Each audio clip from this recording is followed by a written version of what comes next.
اب جب اس کے اندر ایک اور کلوز آپ نے ڈال دی اور وہ کلوز بنیادی طور پر ڈیل کرتی ہے کہ اگر آپ اس کیس سے کے فیصلے سے سیٹسفائیڈ نہیں ہیں تو آپ کے پاس ایک آپشن ہے کہ آپ سپریم کورٹ میں جا کے اس کے خلاف اپیل دائر کر دیں، اور بہت سارے کیسز ایسے ہیں جو رک گئے جن کے اوپر اسٹے آ گیا۔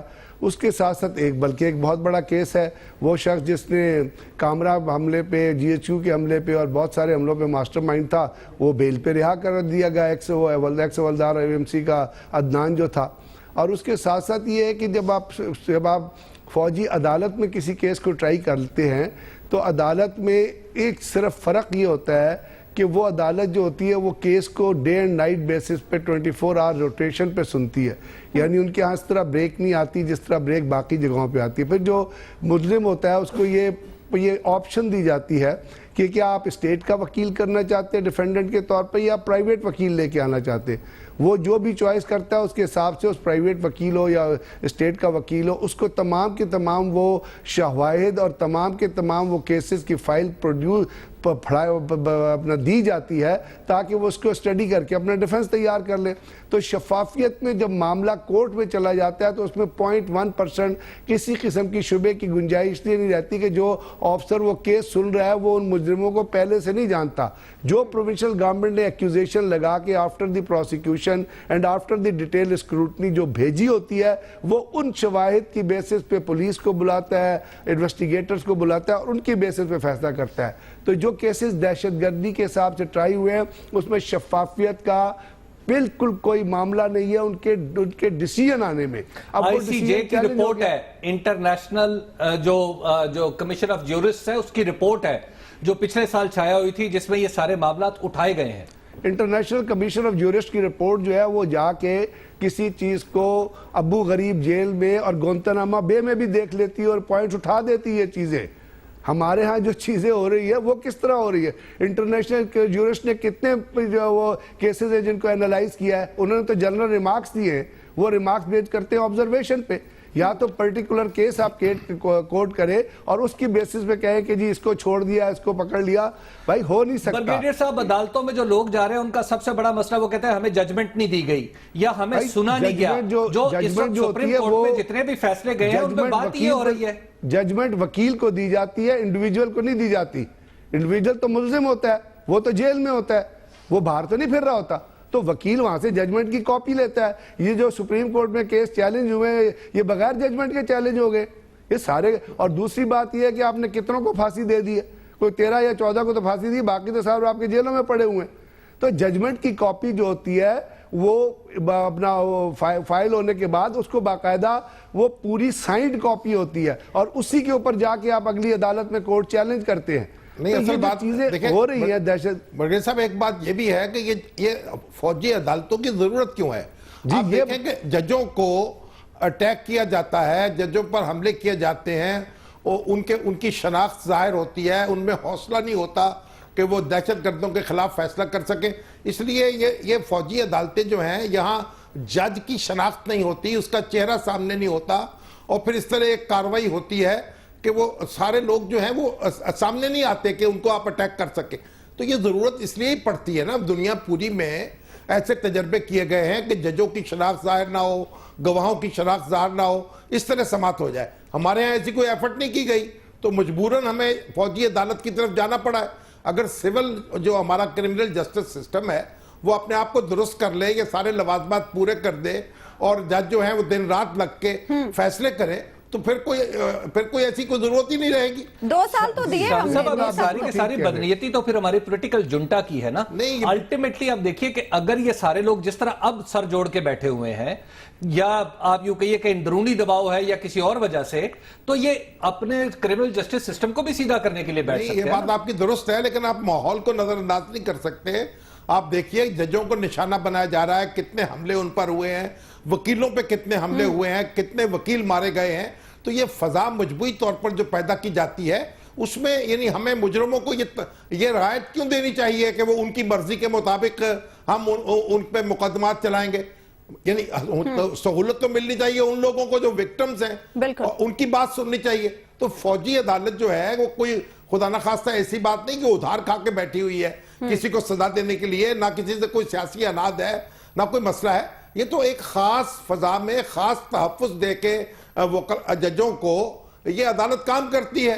اب اور میں نہیں سمجھتا کہ دوسری اس وقت جو ہمارا ماحول ہے اس میں ہم اس فوری طور پر ایسا انتظام کر سکتے ہیں جس میں ان دہشت گردوں کے خلاف آزادانہ طریقے سے کوئی مقدمہ جو ہے وہ چلایا جا سکے. ٹھیک، ایک بریک ہم لیں گے ناظرین، اور بریک کے بعد گفتگو کے سلسلے کو ہم آگے بڑھائیں گے.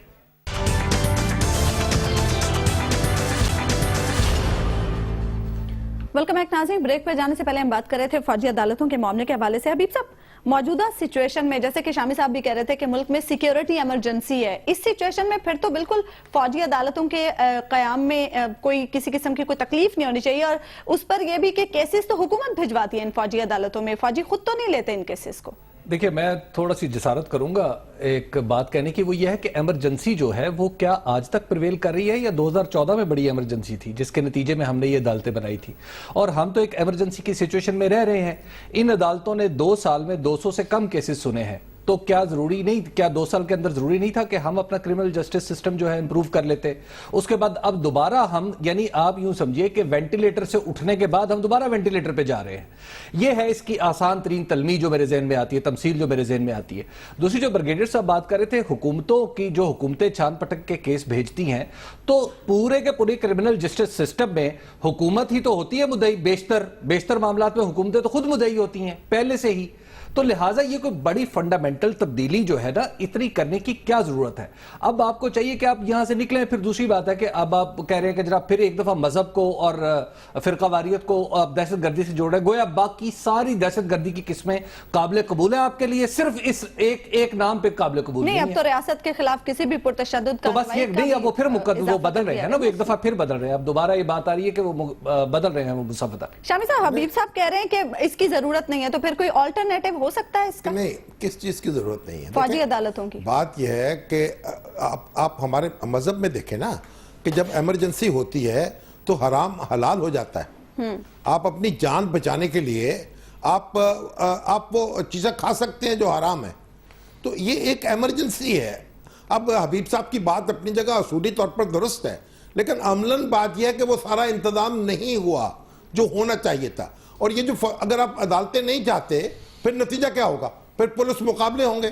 اور اب بھی کیا ہو رہا ہے آپ دیکھیے، دھڑا دھڑ لوگ مارے جا رہے ہیں. خبریں آ رہی ہیں جناب دہشت گردوں پہ حملے ہوئے، دہشت گرد مارے گئے. کتنے وہ ہیں جو حقیقی طور پر مقابلہ کرتے ہیں اور کتنے ہیں کہ جو ویسے ہی پولیس کی عدالت جو ہے ان کو کافر کردار تک پہنچا دیتی ہے. تو اس کا مطلب یہ ہے کہ ہم یہ چاہتے ہیں کہ پولیس مقابلے ہوں اور قانون نافذ کرنے والے ادارے براہ راست ان کو تحقیق کر دیں، لیکن فوجی عدالتوں میں مقدمے نہ جانے پائیں.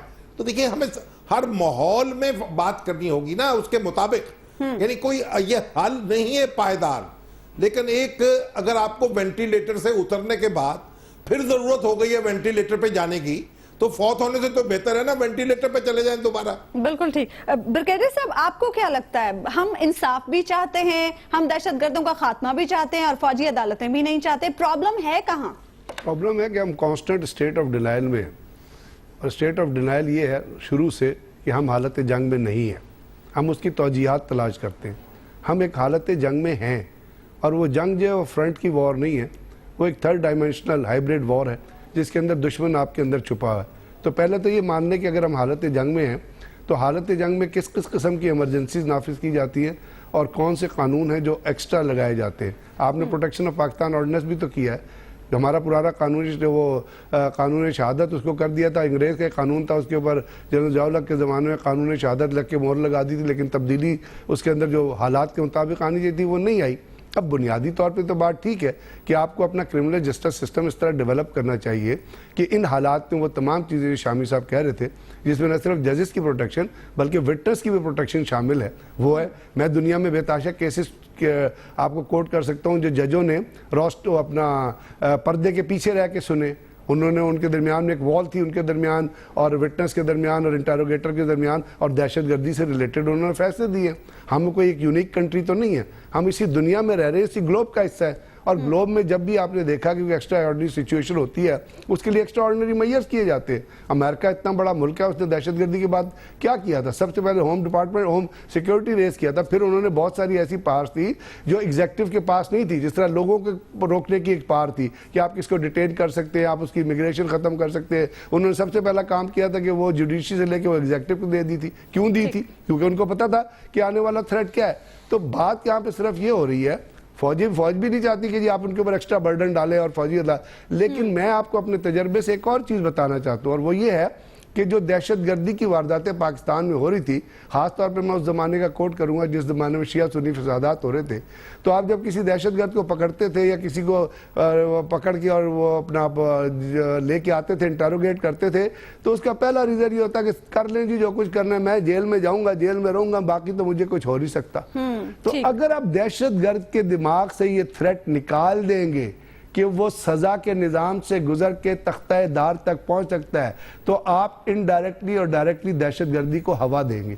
اور دہشت گردی کو روکنے کا ایک سب سے بڑا ریزن یہ ہوتا ہے کہ وہ کہتے ہیں نا جسٹس ڈیلیڈ از جسٹس ڈینائیڈ. تو اگر کوئی شخص دہشت گردی میں پکڑا گیا ہے تو اس کو بجائے جیل میں روٹی کھلانے کے آپ کے اور میرے ٹیکس کے پیسوں سے اس کو لے کے جائیں سزا کے نظام, اس کے لیے چاہے فوجی عدالتیں بنائیں, چاہے آپ کا کرمنل جسٹس سسٹم ڈیولپ کریں, اینٹی ٹیررسٹ کوڈ بنائیں, ججز کو پروٹیکشن دیں, ان کو ایک کلوزڈ ماحول میں رکھیں, چاہے جیل کے اندر جو ہے قصے سنیں, ان کی فیملی کو بھی جیل میں جا کے رکھ لیں, لیکن کچھ کرنا ضروری ہے. محض اس چیز پہ بیٹھے رہنا جو تھیوریٹیکل ہیں, جو فلسفیکل ہیں, وہ پاکستان کے اندر جو پریکٹیکل سچویشن ہو رہی ہے جس میں روزانہ دہشت گردی کی وارداتیں ہو رہی ہیں, لوگ ہم کو تھریٹ کر رہے ہیں, آپ کا فورن کنٹری سے نیکسس ہوا ہے, اس میں یہ چیز آپ کو ضروری نظر آتی ہے. حبیب صاحب, دہشت گردی کے خلاف کچھ اور اقدامات بھی کیے جا رہے ہیں. دہشت گردوں کے خلاف آپریشن رد الفساد کا بھی آغاز کر دیا گیا, لیکن کیا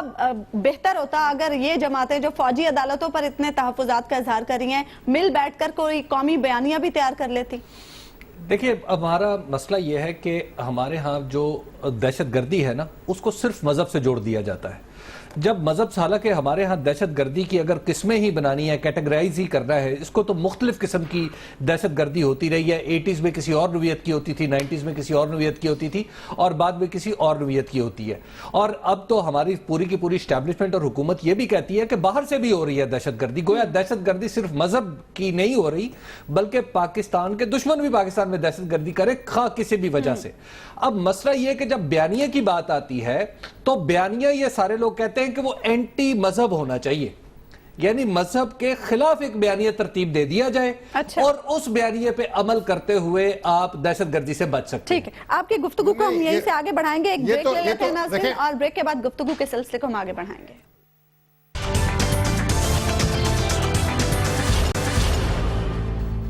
ویلکم بیک ناظرین. بریک پہ جانے سے پہلے ہم بات کر رہے تھے دہشت گردی کے خلاف جو آپریشن شروع کیا گیا ہے, اور اس کے ساتھ ساتھ جو ضرورت ہے اس وقت قومی بیانیے کی. ہمیں اس وقت جوائن کر چکے ہیں, ہمارے ساتھ موجود ہے انوار اللہ کاکڑ صاحب بھی, ان سے بھی ہم اس معاملے پر گفتگو کریں گے. شامی صاحب, بریک پہ جانے سے پہلے حبیب صاحب بات کر رہے تھے کہ دہشت گردی کے خلاف جس قومی بیانیے کی ضرورت ہے, یہ کہا جاتا ہے کہ اسے مذہب کے خلاف ہونا چاہیے, لیکن پھر مذہبی طبقہ اسے قبول نہیں کرتا. دیکھیے, مذہب کے خلاف تو کوئی بیانیہ پاکستان میں ہو ہی نہیں سکتا. اور ابھی بھی یعنی دہشت گردی کی جو بات ہو رہی ہے وہ جو دیکھیے, اس پہ ہمیں سمجھنا چاہیے اس وقت جو ہمارا دشمن جن لوگوں کو ہمارے خلاف استعمال کر رہا ہے وہ مذہب کا نام لے رہے ہیں. وہ مذہب کا نام لے کر ہماری ریاست پر اور ہم پر حملہ آور ہے. یہ بات ہمیں سمجھنی چاہیے. وہ نام وہ درست نہیں لے رہے, لیکن وہ ایکسپلائٹ کر رہے ہیں اس کو. باقی جہاں تک دہشت گردی ہے وہ کسی بھی طرح سے ہو, جب آپ طاقت سے اپنی بات منوانے کی کوشش کرتے ہیں, لوگوں پہ حملے کرتے ہیں, کسی بھی طریقے سے اور کسی بھی نام سے کریں, آپ دہشت گرد ہیں. اور سب دہشت گردوں کو ایک ہی طریقے سے ڈیل کیا جانا چاہیے. اس میں دو باتیں نہیں ہو سکتی. دیکھیں, جہاں تک بیانیے کا تعلق ہے, بیانیہ تو ہماری قوم کے پاس موجود ہے. دستور پاکستان ہمارا بیانیہ ہے. تو دستور جو ہمارا ہے جس پر پوری قوم کا اتفاق ہے, وہ یہ کہتا ہے کہ اس ملک میں عوام کے منتخب نمائندے حکومت کریں گے, ان کی مرضی کے مطابق اس ملک کا نظام چلایا جائے گا. یہ بڑا واضح بات ہے. یہ یعنی آپ لوگوں کی رائے جو ہے اس کے ذریعے یہاں حکومت قائم ہوگی اور اس کسی اور طریقے سے قائم نہیں ہو سکتی. تو جو ہمارا دستور ہے اس کی بالادستی کا نام جو ہے وہی ہمارا بیانیہ ہونا چاہیے. اس میں کوئی دو رائے کیسے ہو سکتی ہیں؟ بالکل. کاکڑ صاحب کیوں سیاسی جماعتیں انیشیٹو نہیں لیتی ہیں کہ مل بیٹھ کر کوئی قومی بیانیہ دہشت گردی کے خلاف بنائیں اور پھر اسے جاری کرے؟ تحفظات کا اظہار تو بہت کیا جاتا ہے مختلف معاملات پر.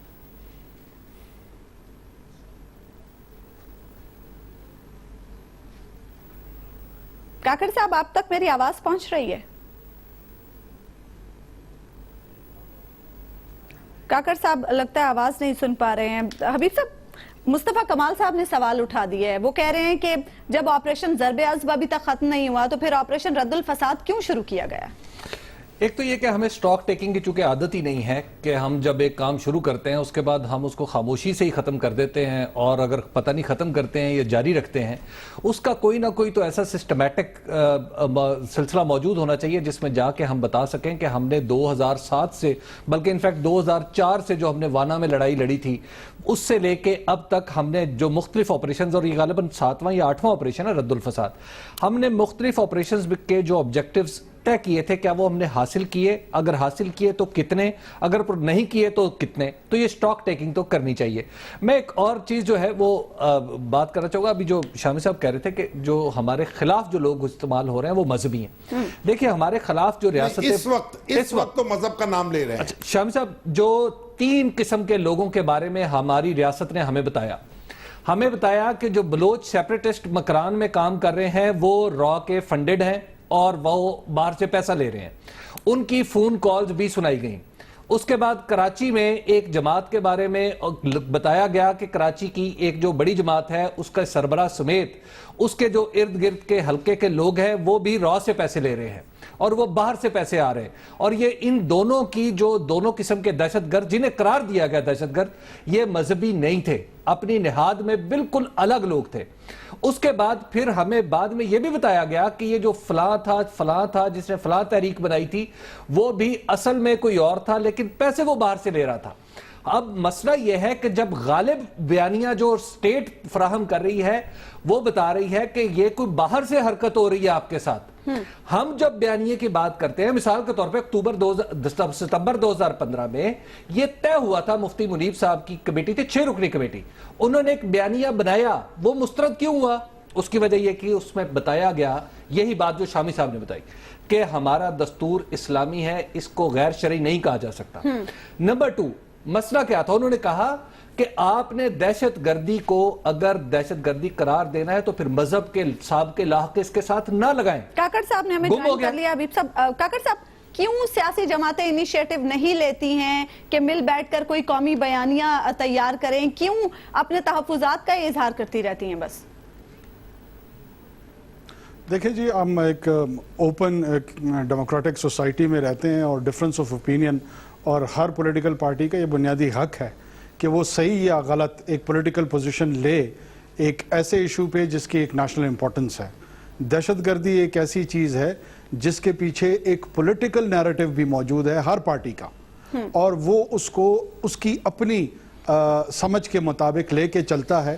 اور جب بھی اس میں آپ کے پاس لیجسلیشن کا ایشو آتا ہے، اس کو ہینڈل کرنے کا ایشو آتا ہے، تو بیک آف دا مائنڈ اس پولیٹیکل فلسفی کا بھی اثر یقیناً ہوتا ہے. یہاں پہ سینٹر آف دا رائٹ جماعتیں موجود ہیں، یہاں پہ سینٹر آف دا لیفٹ جماعتیں موجود ہیں، ایسی پولیٹیکل پارٹیز ہیں جو اپنے آپ کو لبرل کہلوانے میں، پروگریسو کہلوانے میں فخر محسوس کرتی ہیں. کچھ سینٹر آف دا رائٹ پہ شاید اپنا افتخار سمجھتی ہیں. تو یہ ٹکراؤ اپروچ کا میرے خیال میں بڑا نیچرل ہے. اچھا بریگیڈیئر صاحب، آپ کو بھی یہی لگتا ہے کہ یہ اتنا ہی مشکل ہے کہ ایک ڈیموکریٹک سوسائٹی میں ایک نیشنل نیریٹو ہو جس پہ سب متفق ہوں؟ نہیں، کوئی مشکل نہیں ہے، کیونکہ آپ نے ریزنز تو خود آئیڈینٹیفائی کر لیے. لیکن ابھی جو آپ نے ڈسکشن کی ہے اس 5 منٹ کے اندر، اس کے اندر کیا چیزیں سامنے آئی ہیں؟ ایک چیز سامنے یہ آئی ہے کہ جو لوگ کام کر رہے ہیں وہ آپ کے اندر سے باہر کی جو پارز ہیلپ کر رہی ہیں، وہ صرف اسٹیٹ نے نہیں کہا. خان آف قلات کا ایڈریس اٹھا کے دیکھ لیں جو اس نے یو کے کی اپر ہاؤس پارلیمنٹ میں دیا تھا. آپ برہمداد مفتی کی اسٹیٹمنٹ دیکھ لیں، اس نے کیا کہا. آپ جو بات کرتے ہیں کسی پارٹی کی تو ان کی لیڈرشپ دیکھ لیں کہاں بیٹھی ہے، ان کے کنیکشن کہاں سے بنے. بات بنیادی یہ ہے کہ ایک تو کانسٹیٹیوشن کیا انشرائن کرتا ہے، ایک آپ کا مذہب کیا انشرائن کرتا ہے اور ایک دنیا کا جو ڈیموکریٹک سسٹم ہے وہ کیا انشرائن کرتا ہے. ساری چیزیں یہ کہتی ہے کہ کوئی بھی شخص اس ریاست کے اندر ریاست نہیں بنا سکتا, اور یہ دنیا کی مذہبی دنیا کی تاریخ بھی کہتی ہے, یہ ڈیموکریٹک رولز بھی کہتے ہیں. اور یہ اپنا ریاست کے اندر جب ریاست بنائی جاتی ہے تو وہ ایک ریزن سے موٹیویٹڈ نہیں ہوتی. پھر آپ کازز آف ٹیررزم تلاش کرتے ہیں, اس میں کہیں آپ کو فرقہ پسندی ملے گی, کہیں آپ کو ایتھنیسٹی ملے گی. بلوچستان جائیں گے ایتھنیسٹی ملے گی. آپ ذرا کیلکولیٹ تو کریں کہ بگٹی ٹرائب جو ہے وہ بلوچستان میں پورے بلوچستان کا کتنا پرسنٹیج بنتے ہیں, اور جو لوگ کہتے ہیں کہ جی ہم بلوچستان کی آزادی کی بات کرتے ہیں, وہ باقی جو ٹرائبز ہیں جس میں بے تاشا ٹرائبز ہیں پٹھان سے لے کے اور زہریز تک, وہ کتنا پرسنٹیج بنتے ہیں, ان میں کتنے لوگ ہیں پٹھان جو ان کے. تو یہ جو بنیادی جو جنگ ہے نا, یہ اگر آپ ان تنظیموں کو بھی دیکھیں جو دہشت گردی کرا رہی ہے, یہاں بھی خواص اور عوام کا کانسیپٹ ہے. پیسے, پاور, طاقت ان چند لوگوں کے پاس ہے جن کی تصویریں آپ کو چوغے پہن کے اور جبے پہن کے نظر آتی ہے, صاف ستھرے کپڑے. جو نیچے والے یہ خودکش بمبار استعمال ہو رہے ہیں, یہ عام لوگ ہیں, سائیکوپیتھ ہیں, اصل مسئلہ جو ہے نا وہ ہے کہ آپ مختلف ریزنز کو استعمال کر کے طاقت حاصل کرنا چاہتے ہیں. آپ ان ریزنز کو لے آئیں نا اپنے بیانیے میں, کیا مشکل ہے؟ بیانیہ کو یہ تو ون لائنر بیانیہ تو نہیں ہوگا. ایک بیانیہ تو ایک کانسیپٹ آپ پیش کریں گے, اس کو آپ جامعات کے ذریعے پیش کریں گے, میڈیا کے ذریعے اس میں آپ بتائیں گے کہ ہمارے خلاف جو لوگ لڑ رہے ہیں, وہ جو لوگ لڑ رہے ہیں ان کو کس طرح موٹیویٹ کر رہے ہیں, ان کو کیا مذہب پہ موٹیویٹ کر رہے ہیں, کیا ایتھنیسٹی پہ موٹیویٹ کر رہے ہیں, کیا لینگویج پہ. اور اگر وہ کر رہے ہیں تو ہمارا دستور یہ انشرائن کرتا ہے, ہمارا سسٹم یہ انشرائن کرتا ہے, اس کے خلاف جو کھڑا ہوگا وہ دہشت گردی کی وارداتوں میں استعمال ہوگا. UN کی ڈیفینیشن اٹھا کے پڑھ لیں دہشت گردی کے بارے میں, وہ کیا کہتی ہے, وہ بڑی چیزیں کرسٹل کلیئر کر دیتی ہے. دنیا میں بہت سارے تھنکرز نے دہشت گردی. اب ہم جس حالات میں گزر رہے ہیں وہاں پہ جب آدمی آتا ہے تو آپ ان کی سوشل ویب سائٹ اٹھا کے دیکھ لیں, جو لوگ اس کو خودکش بمبار کو بھیج رہے ہیں وہ کیا کہہ رہے ہیں, کس آیت کا نام لے رہے ہیں. APS کا واقعہ اٹھا کے دیکھ لیں, اس کے بعد کس طرح کہا گیا تھا, کس آیت کا نام لے کے آپ کو بتایا گیا. تو یہ تمام چیزیں تو کلیئر ہیں. اس کو اگر آپ نہ کرنا چاہیں تو یہ اور بات ہے, لیکن ہم کو اپنے عوام کو یہ ضرور بتانا پڑے گا کہ وہ تمام لوگ جو ان وجوہات کا استعمال کر کے ایک ڈیموکریٹک گورنمنٹ یا ایک ریاست کے خلاف لڑ رہے ہیں وہ دہشت گردی میں ملوث ہے, اور آپ ان کو سپورٹ نہ کریں. اصلی ریزنز یہ ہیں, بس یہ آپ کو پڑھانا پڑے گا. اصل بات یہ ہے کہ ہمیں بریگیڈیئر صاحب کا مطلب یہ ہے کہ انٹلیکچولی پوری ریاست کو کھول دیا جائے کہ وہ اہل مدارس پہ, اہل جبہ و دستار پہ, اہل امامہ پہ حملہ کر دے. جبکہ دہشت گردی خود ایک بہت بڑی لاگت ہے, اور جو بھی انوالو ہے وہ ملک کا دشمن ہے, ریاست کا دشمن ہے, وہ کسی بھی ریزن پہ لڑ رہا ہے. حبیب صاحب کا مفروضہ یہ ہے کہ سارے مدرسے جو ہیں ان میں یہی کام ہو رہا ہے. نہیں, انٹلیکچولی تو شامی صاحب یہی ہو رہا ہے نا. جو لوگ چند لوگوں کے مٹھی بھر لوگوں کا جو نام لوگ خود کو حملہ آور ہیں آج کل, وہ کیا نام لے رہے ہیں, کس حوالے سے وہ ہم پر حملے کر رہے ہیں, ان کے بعد کیا پریس ریلیزیں جاری ہوتی ہیں, کیا بیانات جاری ہوتے ہیں, ان کو آپ پڑھیں. ان میں آیتیں لکھی ہوئی ہیں, ان میں مذہب کے حوالے ہیں, ان میں تاریخ کے حوالے ہیں, اور وہ کہتے ہیں ہم جہاد کر رہے ہیں. تو آپ یہ دیکھیں, اس کو آپ نظر انداز نہ کیجئے. ان لوگوں کا جب آپ نے مقابلہ کرنا ہے تو ان کا یہ جو نیریٹو ہے اس کو مذہب کے حوالے سے آپ نے رد کرنا ہے. یہ مگر پہلے تسلیم تو کرنا پڑے گا نا, یہ خارجیوں کا بیانیہ ہے. مجھے مولانا فضل الرحمان کی بات بڑی یاد آ رہی ہے, کہنے لگے کہ ہم کوشش کرتے ہیں آگے بڑھنے کی, ہمارے راستے میں رکاوٹیں آ جاتی ہیں, اور مجھے لگتا ہے کہ یہی صورت چلتی ہے. اب آپ چاہیے وہ رکاوٹ دور کر دیں. سوال یہ ہے کہ اگر خوارج ہمارے اوپر حملہ آور ہوں گے تو ہم یہ بات کریں گے نا کہ وہ مذہب کی غلط انٹرپریٹیشن کر رہے ہیں. بالکل بالکل, یہ ہم کیسے نظر انداز کر سکتے ہیں. ایک بریک ہم لیں گے ناظرین, اور بریک کے بعد گفتگو کے سلسلے کو ہم آگے بڑھائیں گے.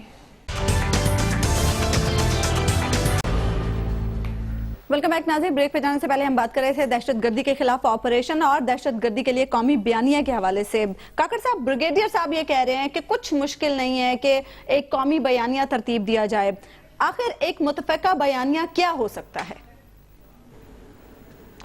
دیکھیں جی, ایک تو بنیادی نقطہ جو میں ابھی تک سمجھ پایا کہ there cannot be a good violence and bad violence. Violence کو آپ ایکولی ریاست کے اندر ٹریٹ کریں گے, اس نقطے سے میں خود بھی متفق ہوں, اور میرے خیال میں پاکستان کی ایک میجورٹی جو پاپولیشن کی ہے وہ بھی متفق ہے. شامی صاحب نے ایک نقطہ اٹھایا تھا کہ مذہب کا مس یوزج ہے, یہ تسلیم کرنا پڑے گا, اور یہ بھی تسلیم کرنا پڑے گا کہ اس کی پراپر یوزج مذہب ہی ہے. تو جو رد بیانیہ ہے یا کاؤنٹر نیریٹو ہے اس کی روٹس جو ہیں وہ مذہب ہی میں ہوں گی. اس کو آپ رقص یا دمال یا کسی اور سیکولر سمبلز کے ذریعے شاید اس بیانیے کا آپ مقابلہ نہ کر سکیں, اور اگر کرنے کی کوشش کریں گے جو ان کا بیانیہ ہے اس کو مزید تقویت ملے گی. میں کرائیڈن میں کوئی نیو کنورٹس نے برٹش سولجرز کے سر کاٹ دیے تھے, ساؤتھ لنڈن کا واقعہ ہے 4-5 سال پہلے کا. تو برٹش سوسائٹی اور ویسٹ میں بھی جنرلی یہی ڈیبیٹ ہو رہی ہے کہ کیا آیا ہماری فارن پالیسی نے دنیا میں ریڈیکلزم پھیلایا ہے. دوسرا سکول آف تھاٹ یہ ہے کہ نہیں, اسلام بطور مذہب اس کے اندر اس کے اسکرپچر میں اور اس کی تاریخ میں یہ شدت پسندی موجود ہے, اور اسی کے حوالہ جات کے ساتھ لوگ یہ شدت پسندی اختیار کرتے ہیں. تو انہوں نے کون سا بیانیہ اختیار کیا؟ جب یہ واقعہ ان کے اسٹریٹس پہ ہوا تو ان کے میئر سے لے کر وزیر اعظم تک نے ایک ہی جملہ کہا اور تواتر کے ساتھ کہا کہ this has nothing to do with our foreign policy اور ود دا ریلیجن آف اسلام.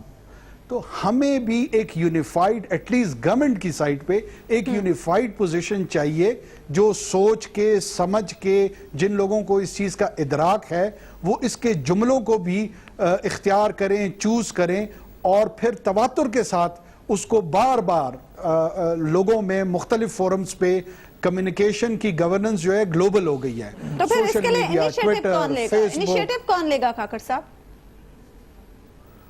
دیکھیں, اگر کسی کا یہ خیال ہے کہ یہ انٹیریئر منسٹری کا کوئی سیکشن افسر لے گا اور آپ چودھری نثار صاحب کو مورد الزام ٹھہرائیں گے تو آپ کر لیں اپنے پروگرام کے لیے. انیشیٹو یہ پوری سوسائٹی لے گی. میرے بچے مر رہے ہیں, آپ کے بچے مر رہے ہیں, صرف انٹیریئر منسٹر کے تو نہیں مر رہے ہیں, ہم سب لیں گے. میں لوں گا, آپ لیں گی, شامی صاحب لیں گے, جو یہاں پر اپنے آپ کو سیکولر کہتے ہیں وہ لیں گے, جو اپنے آپ کو سینٹرلسٹ کہتے ہیں وہ لیں گے. یہ ہم سب کا کلیکٹیو مسئلہ ہے, یہ ہم سب نے لے. ہم حکومت کے پاس جائیں گے, حکومت ہمارے پاس آئے گی. اس میں انیشیٹو کسی ایک خاص اس کے پولیسنگ کی طرح نہیں ہے نیریٹو پہ کہ جی پولیس کا جو کام ہے وہ تو پولیس نہیں کرنا ہے. کس ڈپارٹمنٹ نے نیریٹو جنریٹ کرنا ہے مجھے نہیں سمجھ آ رہی ہے اس پہ. اگر ہم 70 سال کے پرانے پی آئی ڈی یا انفارمیشن ڈپارٹمنٹ کی جانب دیکھ رہے ہیں تو I am sorry let me سے یہ چاروں صوبوں اور وفاق میں شاید ان کی نہ کیپیسٹی ہے نہ یہ کوئی کام کر سکتا ہے. یہ اکیڈمک کام ہے, یہ اسکالرز کا کام ہے, یہ علماء کا کام ہے, یہ تھنکرز کا کام ہے. اس میں انفارمیشن ڈپارٹمنٹ کے بابوز سے آپ یہ کام نہیں لے سکتے. ٹھیک, آگے بڑھتے ہیں. شامی صاحب, بانی متحدہ کے خلاف انٹرپول سے ریڈ وارنٹ کی درخواست کی گئی تھی پاکستان کی جانب سے, جو کہ انہوں نے مسترد کر دیا. آپ کو نہیں لگتا یہ ایک بے معنی ایکسرسائز تھی اور ہم اپنا وقت ضائع کر رہے تھے اس پر؟ نہیں, دیکھیے, یہ جب درخواست کی گئی تھی تو اس وقت بھی یہ سوال پیدا ہوا تھا کہ آپ کو ٹھوس شواہد فراہم کرنے ہوں گے.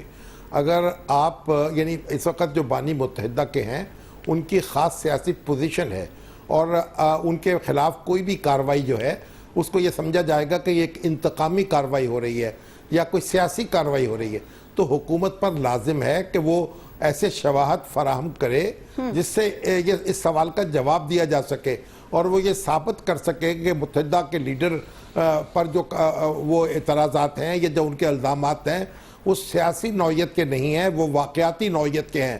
اگر حکومت یہ نہیں کر سکے گی تو پھر اسے تضییع اوقات ہی سمجھا جائے گا. حبیب صاحب, آپ کو کیا لگتا ہے ہماری وزارت داخلہ کے پاس اب کیا آپشن ہے؟ ان کے پاس اب آپشن ہے خاموشی, کہ بالکل چپ ہو کے بیٹھ جائیں اور اس معاملے میں جس طرح وہ سرگرمی دکھا رہے تھے وزارت داخلہ اور وزیر داخلہ, اب اس سے کچھ گریز کریں, کیونکہ ان کی سرگرمی نے پاکستان کی اچھی جگ انسائی کروا دی ہے. کہ انہوں نے انٹرپول نے پوچھا ہے, اس نے سوال اٹھا دیا ہے کہ پاکستان کا سیاسی نظام جو ہے وہ پاکستان کا جو نظام ہے وہ اس طرح چل رہا ہے کہ یہاں پہ سیاسی طور پر کسی کے اوپر پرچے بھی مقدمے بھی بنائے جا سکتے. بریگیڈیئر صاحب, آپ کیا کہتے ہیں؟ بات یہ کہ اگر حکومت کوئی چیز کرنا چاہے تب ہوگی نا. اگر آپ کسی کو لیوریج دینا چاہتے ہیں تو پھر یہی ریزلٹ ہوگا, اور وہ لیوریج ہے وہ پولیٹیکل لیوریج ہے کہ آپ بات چیت بھی جاری رکھیں, ایکیوزیشن بھی کریں, اور پھر ایک ایسا وے آؤٹ بھی پرووائڈ کریں جو وے آؤٹ جو ہے آپ کی طرف سے نہیں بلکہ دوسری طرف سے آئے. برطانیہ کی حکومت کاکر صاحب, آپ کو بھی یہی لگتا ہے؟